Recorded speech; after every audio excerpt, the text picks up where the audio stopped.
Moi, je vais vous raconter un peu une histoire d'actualité. Et cette histoire, elle se base sur OpenAI. Je ne sais pas si vous avez un peu suivi l'actualité. Il y a eu quelques changements au sein de l'administration d'OpenAI. Et on va savoir pourquoi. La société OpenAI a fait de grandes avancées dans le domaine de l'intelligence artificielle, au point d'inquiéter une partie de ses scientifiques sur l'avenir de l'humanité, paraît-il.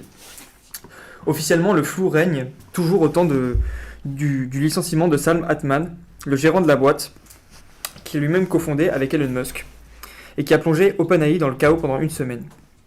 Désormais, il est de retour à la tête de l'entreprise, mais on ne comprend toujours pas pourquoi le conseil d'administration a décidé de le renvoyer. L'agence de presse Reuters pense avoir pu déterminer ce qui aurait poussé le conseil d'administration à une telle décision. Les progrès d'OpenAI sont source de crainte en interne, et pas des moindres. Se rapprocher de l'AGI. Mais qu'est-ce que c'est que l'AGI ? L'agence Reuters rapporte qu'une lettre écrite par plusieurs chercheurs d'OpenAI aurait été envoyée au conseil d'administration pour les mettre en garde devant les progrès réalisés. Ces derniers représenteraient un danger pour l'humanité. L'agence a pu interroger 2 sources concordantes sur le sujet, mais n'a pas pu lire la lettre en question que les employés avaient fait, ni recevoir de commentaires officiels de la part de ces auteurs d'OpenAI. D'après ces 2 sources, c'est bien une lettre et les progrès d'OpenAI qui ont conduit au renvoi de Sam Altman. Plus précisément, il est question du projet Q-Stars, une avancée prodigieuse dans le domaine de l'IA qui se rapprocherait de l'AGI pour Artificial Intelligence General. Je te coupe, mais du coup, OpenAI, c'est bien l'entreprise qui a fait ChatGPT, c'est ça ? Exactement.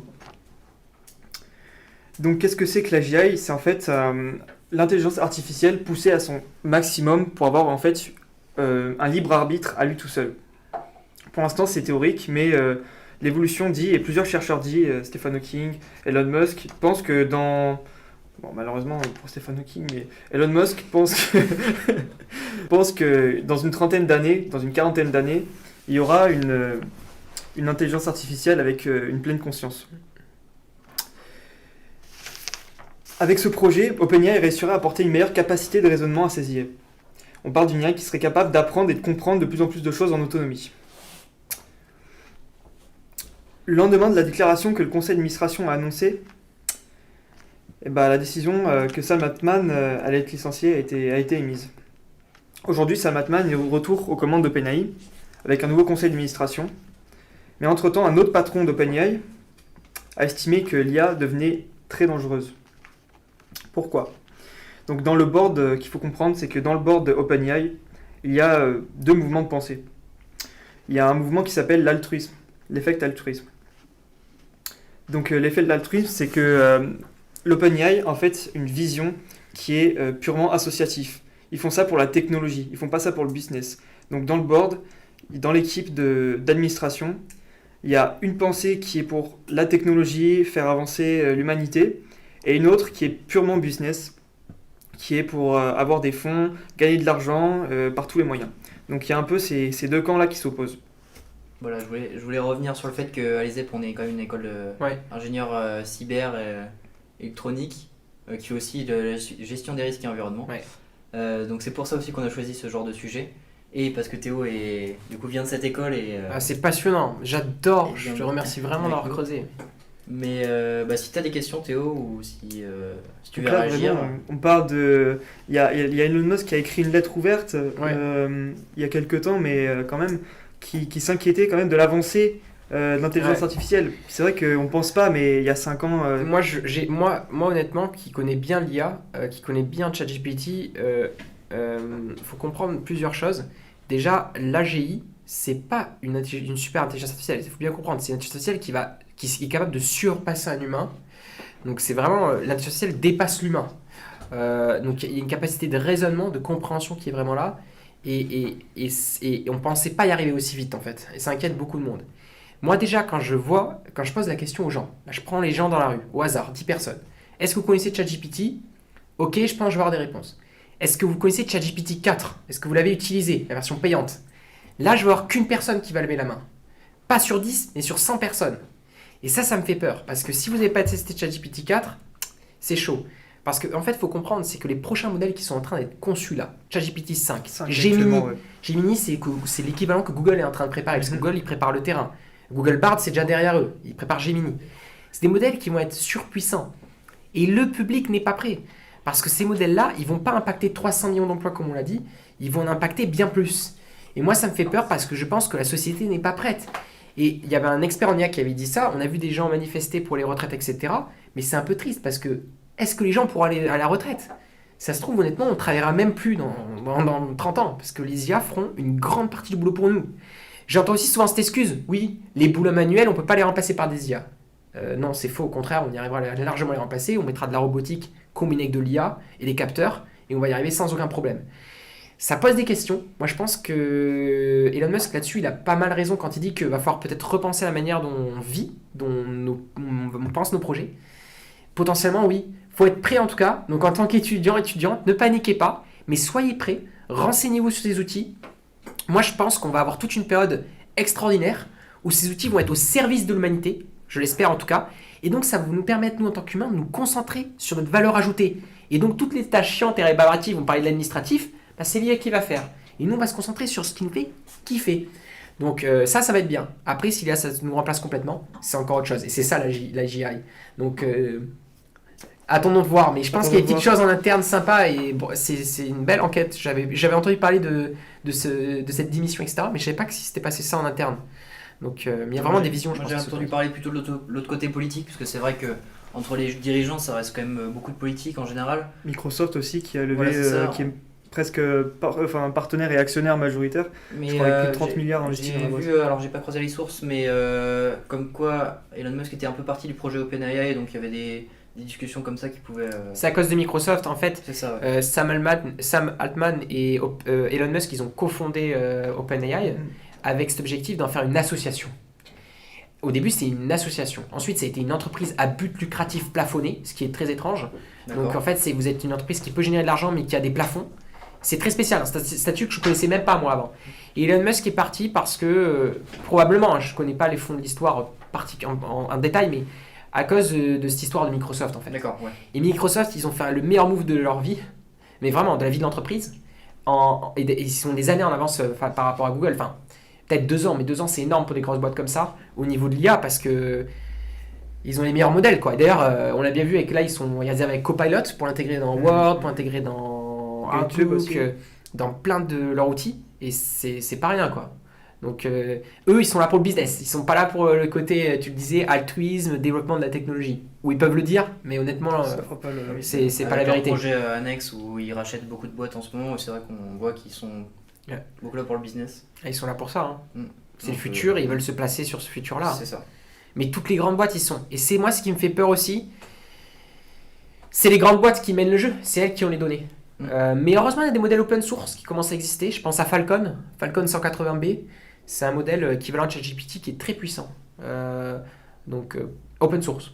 Okay. Heureusement. Moi, si j'avais beaucoup d'argent, je financerais un modèle open source. Est-ce que tu peux nous redéfinir open source pour les gens qui sont moins... Pardon, open source, c'est... en fait, c'est une licence, en fait, qui permet à un individu de prendre votre travail et de l'utiliser au sein de ses propres outils.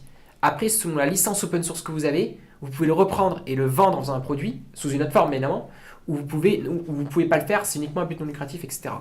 Mais souvent open source, on peut refaire des produits derrière, etc. avec. Falcon 180B, c'est le cas, vous pouvez le prendre, développer plein de produits avec, dans le monde de la santé par exemple, dans plein de mondes, comme vous le souhaitez, et vous pouvez faire un business avec. Et ça, c'est très important. Laissons la place aux petites entreprises qui innovent, etc. Pour ne pas avoir que des grands géants qui vont dominer le monde. Ça serait bizarre. C'est ça qui me fait un petit peu peur, c'est vraiment la gestion des données, parce que là, on est en train de rentrer dans un monde où, justement, l'intelligence artificielle peut faire des choses qu'on ne croirait pas, justement, remplacer des visages, remplacer la voix. On voit le modèle de Kaigen, qui permet en direct de nous faire parler toutes les langues qu'on veut, avec l'expression du visage qui va avec. Ouais. Ça pose des questions pour les fake news, questions. Pour tout ça, pour le côté mal, parce qu'on voit toujours le côté positif, mais il y a forcément un effet négatif. Il y a toujours des effets négatifs, et je vous le dire, l'effet négatif, attention, accrochez-vous, c'est dans le domaine militaire. Dans le futur, on va avoir des systèmes qui seront amenés à neutraliser des individus automatiquement. C'est malheureux. D'ailleurs, il y a plusieurs pistes qui suggèrent que ce serait déjà le cas aujourd'hui. Voilà, ça c'est un parfait exemple du mauvais usage d'un outil d'automatisation. c'est toujours la même chose, ça c'est l'humain qui est comme ça, avec les deux côtés. Mais j'ai envie de demander du coup comment on fait pour pas tomber dans la dépression et les... Comment on fait pour rester joyeux face à toutes ces nouvelles On s'accroche et se dire que le cancer n'existera plus. Ça va être une maladie qu'on va tout à l'heure éradiquer. Si personne s'en charge, je m'en chargerai moi-même. C'est quelque chose qui me plairait beaucoup, avec beaucoup de fonds, etc. et de projets que j'ai à long terme. Mais de détruire cette maladie n'existera vraiment plus. Je pense vraiment, bonne nouvelle que vous pouvez annoncer à vos proches, dans 15 ans, 20 ans, ça n'existera plus. On sera le détecter en fait des années en avant et donc le guérir beaucoup plus facilement. Je parle de vraiment presque tous les types de cancer probablement. Et c'est juste un exemple parmi tant d'autres. On aura beaucoup moins de problèmes de santé. Voilà, après, il y a des positifs. Par exemple, si on parle de la capacité de... Vous pourrez aller dans un pays étranger, le Japon. Vous comprendrez tout le monde. Vous mettrez les écouteurs, ça traduira en temps réel. Ça n'existe pas déjà, ce genre de technologie Potentiellement, mais en le connectant avec les derniers outils d'IA, ce sera encore plus performant que ce que c'est aujourd'hui. Ça ne fera plus d'erreurs. Ce sera vraiment incroyable, quoi. C'est comme les films de science-fiction, vous savez, on mange une pastille et tout et on peut parler notre langue. C'est pas ça, mais ça va être vraiment la science-fiction, quoi. Donc, faut être rassuré, ne paniquez pas. De toute façon, c'est comme Internet, ça nous arrive dessus. Imaginez-vous un tsunami qui arrive, enfin un petit tsunami, on y va, soit on nage, on prend notre planche, on y va, ou on se le prend en pleine face. Moi, je dis prenez votre planche et allez surfer la vague, quoi. D'accord.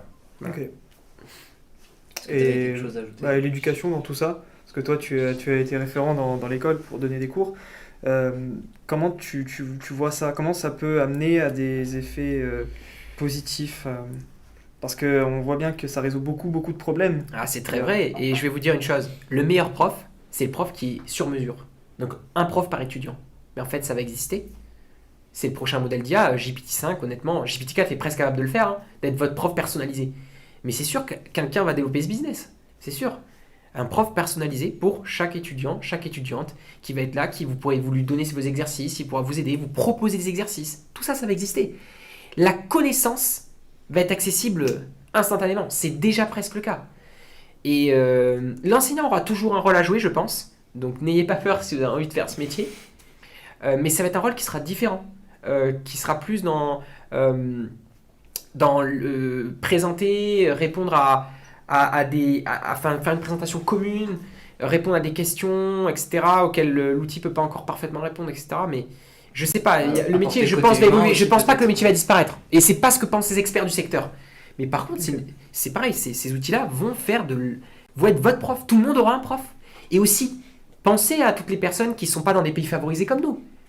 Moi, c'est ça que j'adore. Des personnes qui malheureusement ne peuvent pas aller à l'école. Mais parfois, il y a un PC dans le village, il y a 2, 3, 4 PC dans le village, où ils ont un téléphone, etc. Avec Internet, ça arrive. Hein. Il y a des pays comme ça. Partout dans le monde, des pays émergents, malheureusement. Et ces personnes-là auront accès à un prof. Et auront accès à un prof sur mesure également. Ça, c'est la beauté du truc. Pareil pour la médecine. Vous allez avoir des modèles d'IA qui vont vous permettre de détecter des maladies, de vous aider. Et ces personnes-là, ils auront accès à la médecine que nous, on a accès beaucoup plus facilement en France. Donc, il y a aussi des aspects positifs. Hein.